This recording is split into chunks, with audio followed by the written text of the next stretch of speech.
गुजरात के अहमदाबाद में प्लेन हादसे की जो तस्वीरें मौका वारदात से आ रही है वो बेहद डरावनी है। आप देख सकते हैं कि पूरा का पूरा प्लेन मलबे में तब्दील हो चुका है और इन तस्वीरों को देखने के बाद कोई नहीं कह सकता कि इसमें जो भी सवार होगा उसमें से कोई भी जीवित बच पाया होगा। ये प्लेन मेडिकल कॉलेज के हॉस्टल बिल्डिंग पर क्रैश हुआ है। इससे यह भी आशंका जताई जा रही है कि इस हॉस्टल में रहने वाले कई लोग भी हताहत हुए होंगे। आपको बता दें कि एयर इंडिया के इस विमान में गुजरात के अहमदाबाद के इंटरनेशनल एयरपोर्ट से लंदन के लिए उड़ान भरी थी, लेकिन उड़ान भरने के तुरंत बाद ही एयर इंडिया का ये ड्रीम लाइनर विमान क्रैश हो गया। इस विमान में 230 पैसेंजर, 2 पायलट और क्रू के 10 मेंबर यानी कि कुल 242 पैसेंजर सवार थे।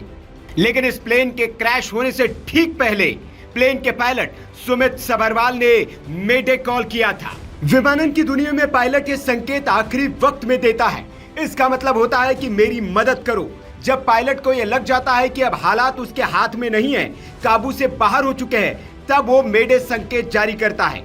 बोइंग 787 को उड़ा रहे पायलट को बहुत अनुभवी बताया जा रहा है। उनके पास 82,000 घंटे उड़ान का अनुभव था। जानकार ये भी बता रहे हैं कि दरअसल विमान में कोई गड़बड़ी बहुत शुरुआत में ही पता चल गई थी। हालांकि इस संभावना से भी इनकार नहीं किया जा सकता कि स्थितियों को जज करने में पायलट या एटीसी से कोई गड़बड़ न हुई हो। पायलट कैप्टन सुनील सबरवाल ने मेडे का संकेत तो दे दिया, लेकिन गड़बड़ी को सुधारने या ठीक करने का उनके पास वक्त ही नहीं था। विमान कुछ ही क्षणों में नीचे गिरने लगा और देखते ही देखते आग के गोले और गाढ़े काले धुएं में तब्दील हो गया था।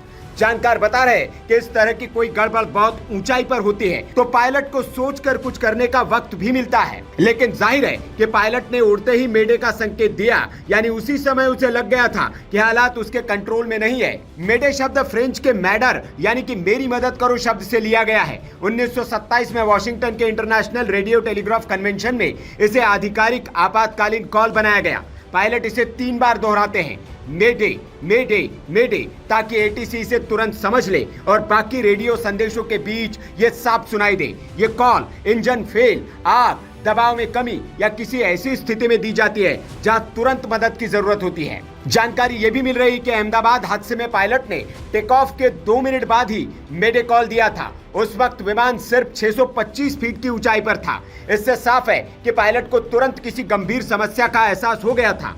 ये भी अनुमान लगाया जा रहा है कि विमान का पिछला हिस्सा किसी पेड़ या दीवार से टकराया हो। साथ ही इंजन में तकनीकी खराबी की भी अटकलें लगाई जा रही है। लेकिन यहाँ यह भी जिक्र करना जरूरी है कि विमान की 2 बार दिल्ली और अहमदाबाद में जांच की जा चुकी थी।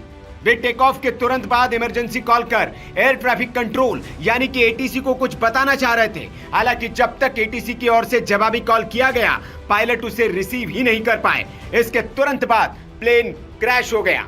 इस हादसे पर एयर इंडिया का बयान भी आया है। एयर इंडिया ने कहा कि प्लेन क्रैश होने के बाद फायर ब्रिगेड की कई गाड़ियां मौके पर पहुंची है। राहत और बचाव का काम किया जा रहा है। हालांकि इस हादसे में कितने जान माल का नुकसान हुआ है, इस बारे में अभी तक कोई आधिकारिक जानकारी नहीं आ पाई है।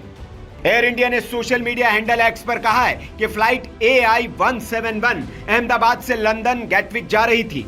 12 जून को दुर्घटना का शिकार हुई है। अभी हम विवरण की जांच कर रहे हैं और इस मामले में अपने सोशल मीडिया प्लेटफॉर्म एक्स और एयर इंडिया के वेबसाइट पर ज्यादा जानकारी साझा करेंगे। आपको बता दें कि बोइंग कंपनी के विमान पहले भी कई दुर्घटनाओं में शामिल रहे हैं। सबसे हालिया दुर्घटना दक्षिण कोरिया के जेजू एयर की उड़ान है, जो दिसंबर 2024 के आखिरी में दुर्घटनाग्रस्त हो गई थी। आंकड़ों के मुताबिक विमान लैंडिंग का प्रयास करते समय दुर्घटनाग्रस्त हो गया था और इसमें 189 लोगों की जान चली गई थी। ये विमान भी बोइंग 737-800 था और अहमदाबाद में जो विमान क्रैश हुआ है वो भी बोइंग 787-8 ड्रीम लाइनर प्लेन था। इस खबर के बाद अब बोइंग के शेयर प्री मार्केट ट्रेडिंग में 6% तक से अधिक तक फिसल गए हैं। दोपहर 3:30 बजे तक बोइंग के शेयर प्री मार्केट में 6.42% की गिरावट के साथ $196.51 पर थे। Bureau report, VK news. VK news, राष्ट्र के नाम।